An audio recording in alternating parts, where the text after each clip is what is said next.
नमस्ते friends, कसे आहात तुम्ही सगळे आणि तुमचं माझ्या चॅनलवरती खूप खूप मनापासून स्वागत आहे। आज मी तुमच्याशी शेअर करणार आहे थालीपीठाची रेसिपी आणि खूपच मस्त। जर तुम्ही अशा पद्धतीने सामान घेतलं किंवा जे माप आहे थालीपीठाचं ते घेतलं तर खूपच छान क्रिस्पी थालीपीठे तयार होतील।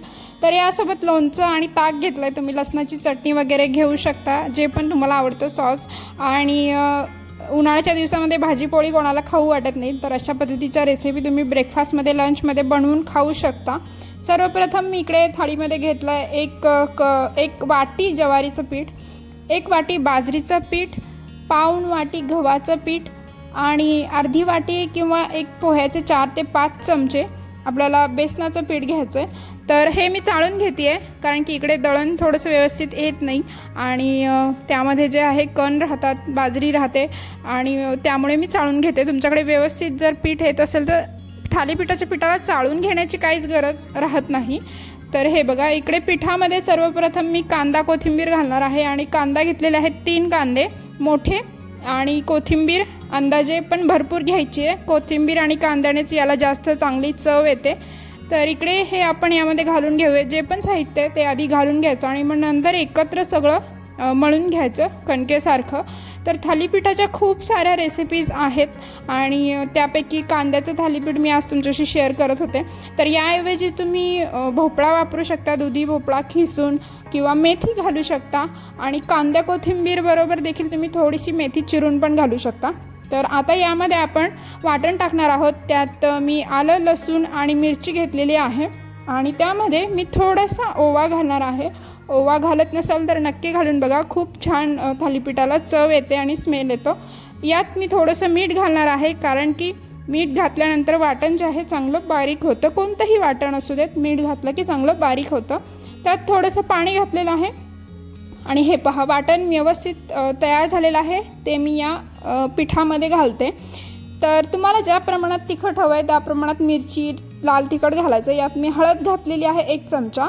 त्यानंतर मी इकडे लाल मिरचीची पावडर घातलेली आहे अर्धा चमचा। ज्या प्रमाणात तुम्हाला तिखट हवं आहे किंवा तुमचं तिखट किती तिखट आहे त्यावर आहे। अर्धा चमचा धणे पावडर आणि अर्धा चमचा जिरे पावडर घालायची आहे। सध्या माझ्याकडे जिरे पावडर नाही आहे तर मी नाही घातली आहे, असेल तर घाला। थोडेसे तीळ आणि यामध्ये मी अख्खा जिरा घालते आहे। जर जिरे पावडर असेल तर जिरे पावडर देखील घाला आणि थोडेसे जिरे देखील घाला, खूप छान चव येते जिऱ्याने, ओव्याने आणि धनेपूडने। तर यामध्ये आता शेवट मीठ घालत आहे मी आणि चवीपुरतं मीठ घालून घ्यायचं आहे आणि मग झालं, साहित्य संपलं। आता याच्यात थोडं थोडं पाणी घालून आपल्याला हे थोडंसं घट्टसर मळून घ्यायचं, जास्त घट्टही नाही म्हणजे आणि खूप पातळही नाही। खूप पातळ झाली तर थालीपीठ जे आहे थापता येणार नाही, बाकी काही नाही। आणि खूप घट्टसरही नाही, थोडंसं मीडियम ठेवायचं, जेणेकरून थालीपीठ क्रिस्पी होतात। थोडंसं ओलसरपणा पण राहिला पाहिजे त्याला। तर हे आधी मी मळून घेते आणि या थालीपीठांमध्ये तुम्ही बऱ्याच प्रकारचे थालीपीठ बनवू शकता, पण बेसिक जे मसाले असतात ते सेम असतात, फक्त त्यामध्ये टाकणाऱ्या भाज्या वेगवेगळ्या असतात। कांदा घालू शकता, भोपळा घालू शकता, कोबी पण घालू शकतो आपण, पण कोबीचा थोडा उग्रवास असतो। पण तुम्हाला कोबीची टेस्ट आवडत असेल तर तुम्ही नक्की घालून बघा। आणि कोथिंबीर तर हवीच, कोथिंबीर भरपूर सारी। तर हे बघा, मस्त मी मळून घेतलं, किती घट्टसर आहे तुम्हाला दिसतच आहे। आणि आता मी याच्यात हे एका बाउलमध्ये ठेवलं आहे, 10 ते 15 मिनटं झाकून ठेवणार आहे आणि लगेच बनवणार आहे। याला जास्त वेळ ठेवण्याची काही गरज नसते। तर मागच्या वेळी मी पोलपाटावर कापड ठेवून कसं थालीपीठ बनवायचं ते शेअर केलं होतं, तर तशीही मी थालीपीठ आज बनवली, पण ती क्लिप माझ्याकडून मिस झाली। सो मी तुम्हाला आज तव्यावरची जे थालीपीठ आहेत ते दाखवते आहे। तीही मी शूट केली होती, पण माझ्याकडून ती डिलीट झाली, त्याबद्दल सॉरी।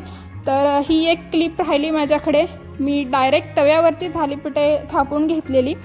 तर असेही तुम्ही करू शकता, यामुळे जास्त जे आहे पसारा पण होत नाही। पाणी घ्या, बाउल घ्या, तर असं डायरेक्ट तव्यावरती पण थापून घेऊ शकता, तुमच्या आवडीवर डिपेंड आहे। फक्त छोटे छोटे गोळे घ्यायचे, जेणेकरून तुम्हाला चटका वगैरे बसणार नाही, लगेच थापून तयार होईल।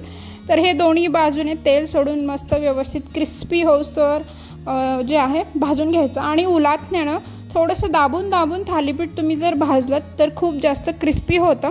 आणि थोडे पेशन्स ठेवायचे, क्रिस्पी बनवण्यासाठी त्याला मीडियम गॅसवर ठेवावं लागतं। सो हे बघा, काही थालीपीठ थापून बनवलेत गॅसवर डायरेक्ट तव्यावरती आणि काही मी रुमालावरती थापून बनवलेत। तर मस्त स्वादिष्ट थालीपीठ तयार झालेलं आहे। यासोबत मी ताक घेतलं आहे आणि लोणचं घेतलं आहे। यासोबत तुम्ही चटणीही घेऊ शकता, लसणाची चटणी घेऊ शकता आणि यावरून मी थोडंसं तूप लावलं। तर आजची रेसिपी तुम्हाला आवडली असेल तर लगेच चॅनलला लाईक करा। काही रेसिपीज हव्या असतील तर कमेंट करा आणि भेटूयात आता पुढच्या आठवड्यात नवीन रेसिपीसोबत। तोपर्यंत बाय बाय।